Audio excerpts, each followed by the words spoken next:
Hi everyone, my name is Angelica. I'm here today with Adam Masters and we're here to discuss the cause of health. Angelica is a nutritionist and extraordinary healer. There's nothing that stops her energy to get her family well and friends and neighbors. And I'm the same. We both first had to recover. We have similar paths, recovering from lymphoma. Mine was severely advanced.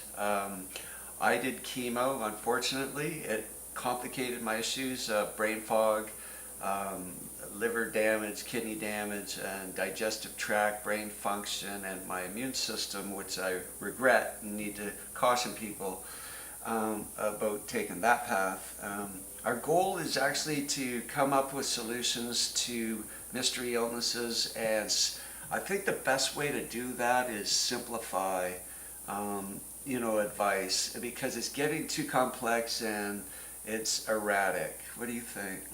There's a lot of misinformation out there. It's important that people understand that a lot of the information we receive is marketing information. People selling products, selling programs, convincing people of certain paths and certain diets, certain ways of eating and supplements to take based on a bottom line dollar amount that they're making from people. So our work, and when I work with my clients, it's getting back to basics and understanding why we're sick, what is causing it. And as Adam shows in his chart, it's the absorption of what we're able to absorb, not only what we're eating, but what the body is able to absorb from that food. So optimizing our nutrition, optimizing our absorption, and removing the toxins that are creating the imbalance by blocking the true health that lives within all of us. We've tried to isolate and simplify what we know, and so referring to the pyramid of cause of health, I'm not an authority on it. I just believe it's close to the truth. We never reach the truth, so we always must be open. So on today's topic is on toxins, and I think detox is about 80% of every healing journey there is. So we don't want to leave potential on the table without addressing it today. And an expert on detox is Angelica.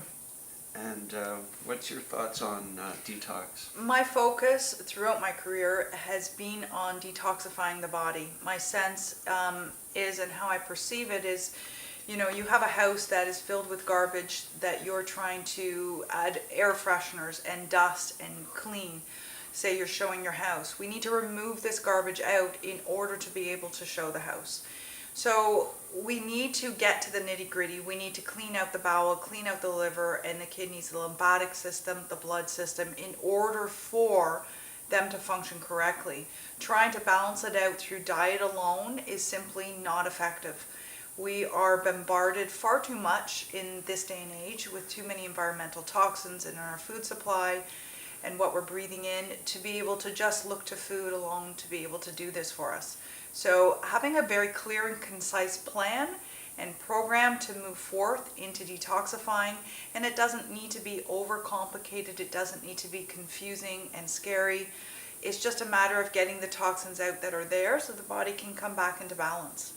Detox is blood, cellular, and energy. You really want to clear your thoughts and negative thoughts. And that takes a practice. It seems to be least important. And then cellular of the, like you said, liver, kidneys, lymphatic system, heavy metals that get in the way of your nutrition uptake is really paramount. It's just sadly not being done correctly using molecular chelation.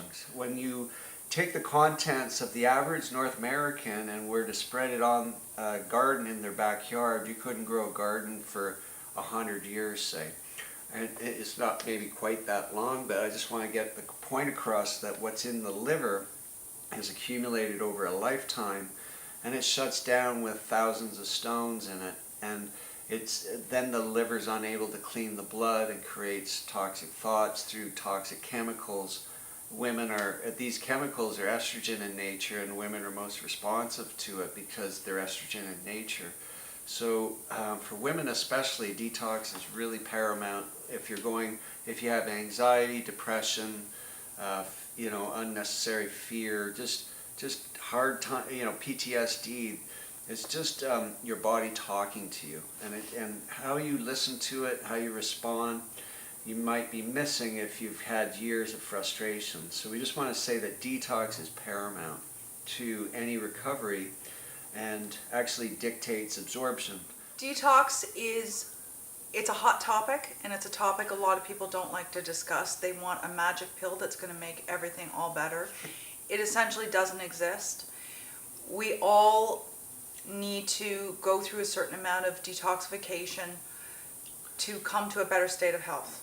Whether it's from EMFs, from vaccinations that have caused reactions in the body, whether it's from a toxic diet, whether it's just from accumulation of a lifetime of issues building up in the body.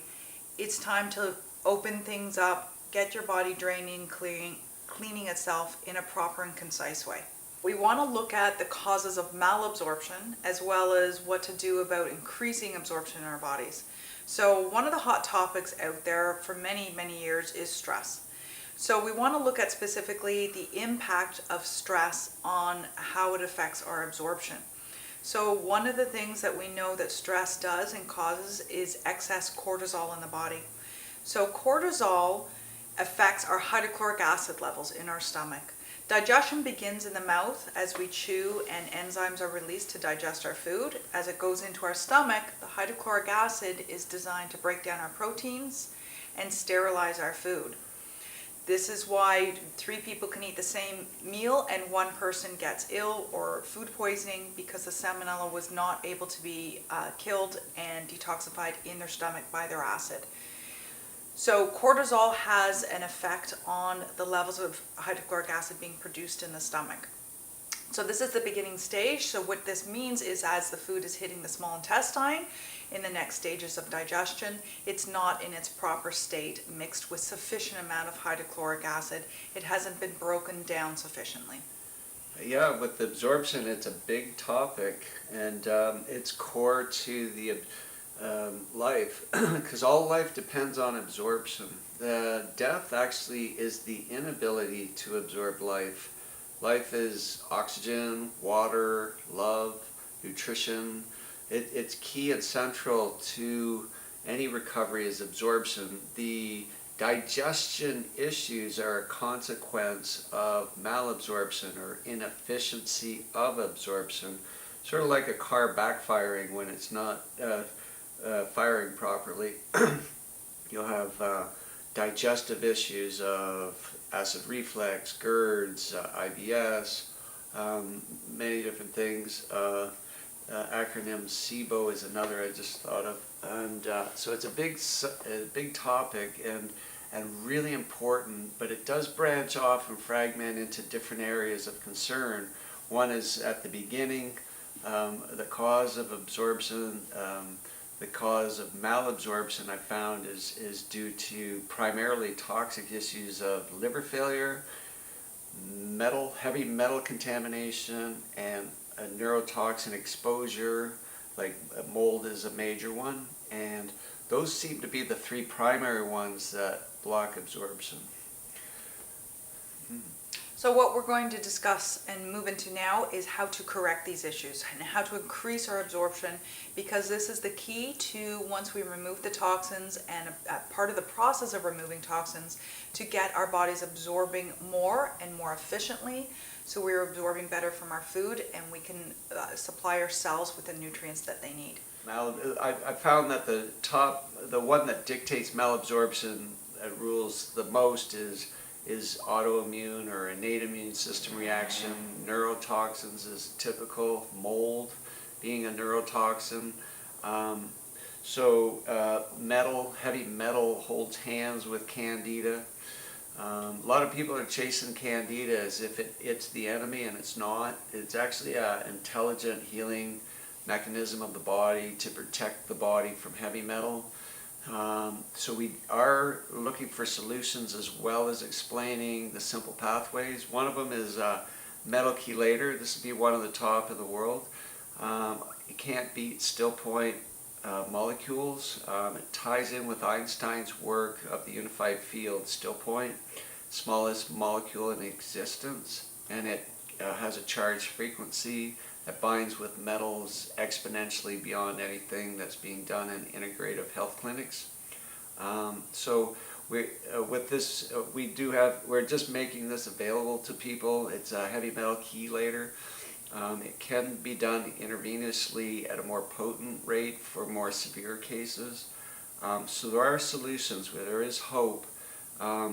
So we've got at the top is neurotoxin chelators. Dr. Richie Shoemaker was the key MD bringing forward a solution to rheumatoid arthritis. It's mainly a cause of exposure to mold. The second one is heavy metals. It's typically 30% of the entire population affecting absorption is heavy metal, the presence of it. And then about 60% typically is liver failure of the average adult. So liver failure is most difficult to resolve. Second is autoimmune, and then the third is heavy metal now with this chelator. The problem with the integrative health clinics is they're insistent or persistent on molecular bonding, which is very weak. It doesn't really pull out the metal, and then the testing for metal is pathetic. So with pathetic testing and pathetic removal results in pathetic results.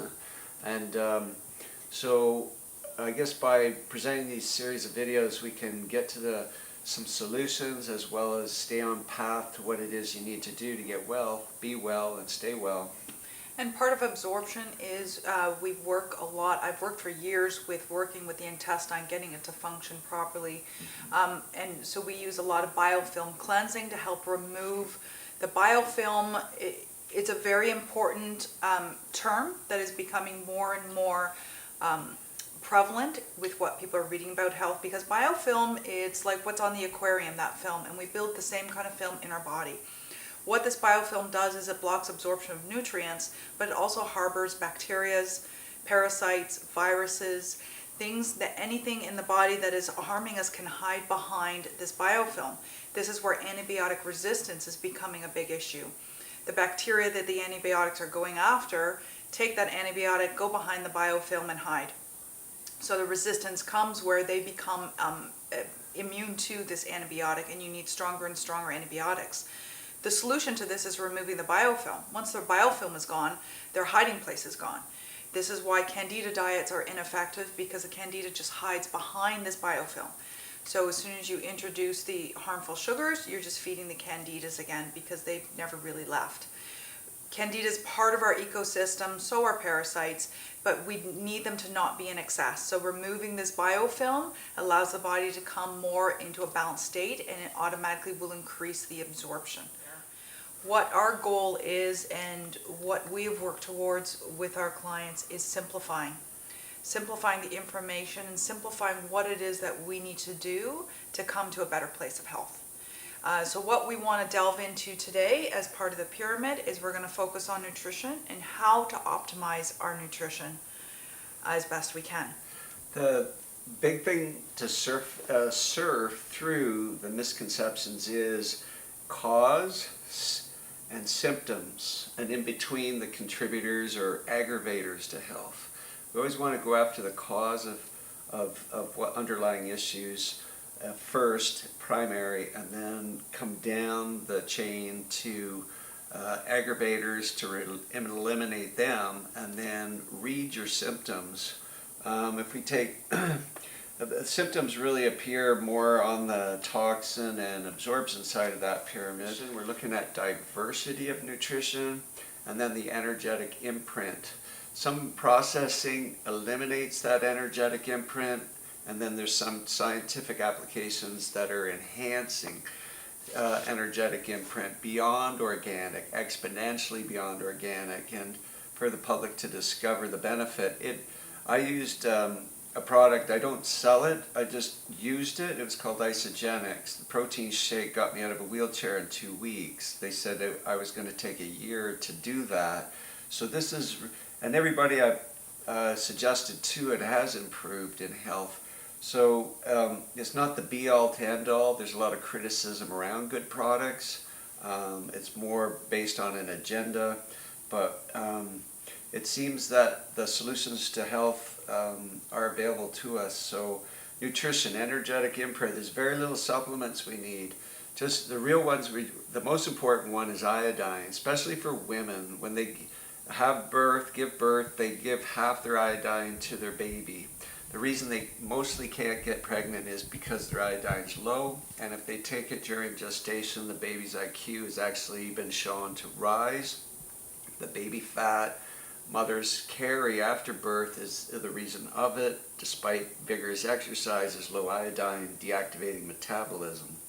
So iodine's number one. I found vitamin D number two, and magnesium in short supply. We don't have enough in the food, and we don't absorb it well enough to maintain healthy cells. So zinc is the central signaler of all the you can never say all in health, but it helps assist in the connective communication of vitamins and minerals. So we found that minerals synthesize the absorption and integration of vitamins. So we want to be getting as much as we can from our food. Of these, the supplements we use are have very specific functions to help the whole process along. So with nutrition, what we're talking about is diversity is crucial. I work with a Quest 4 system, and one of the scans that I run on people is food sensitivity tests. A lot of times what shows up are foods that we're consistently eating every day. The body likes diversity. We don't know what toxins are in various foods, even if they're organic.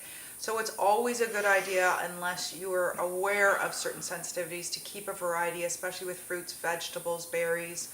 We want to have a diverse amount of minerals coming into our body on a consistent and regular basis. And with nutrition, it's about avoiding the biggest causers of ill health, the biggest triggers, and the chemicals and the processed foods whenever we can. Getting takeout, avoiding restaurants as much as possible. Once in a while is fine. It's when people are eating in restaurants, eating takeout on a consistent basis, we can't control the toxins that are coming in. We can't control our food supply, essentially. So we want to optimize our nutrition as much as we possibly can, have a variety, and eliminate as many toxins as we can through our food supply. This is what we can control the most. Controlling the environment is a little bit trickier. Mm-hmm. So if you find yourself at a restaurant, try and select from the menu live food. If God made it, eat it. If man made it, think about it. Salads, fruits, live food is best. And lemon in your water. Well, constant daily slice of lemon or two on your salads, on everywhere you can, emulsifies fats in the liver to help it breathe. So watch out for field grains. They're irritating. It's not so much the gluten. It's more the glyphosate associated with gluten. Gluten is, I think we were reading it, understand from scientists, is roughly 10 times what it used to be. We've eaten gluten for thousands of years without issues until we invented toxins, and then that's creating the vast array of complex issues. And we'll slowly drift into these deeper as we bring along the audience into the misconceptions, misperceptions of information people are getting. We don't want to criticize heart-centered people, but we do want to keep them on the path so they maintain heart-centered desire. And critical resources is in scarce supply for most families. And it's time for us to be able to move past a lot of these health issues that are preventing us from living our lives to our fullest extent. So we're here to help clarify a lot of the misconceptions and fears around cleansing and coming to a greater state of health.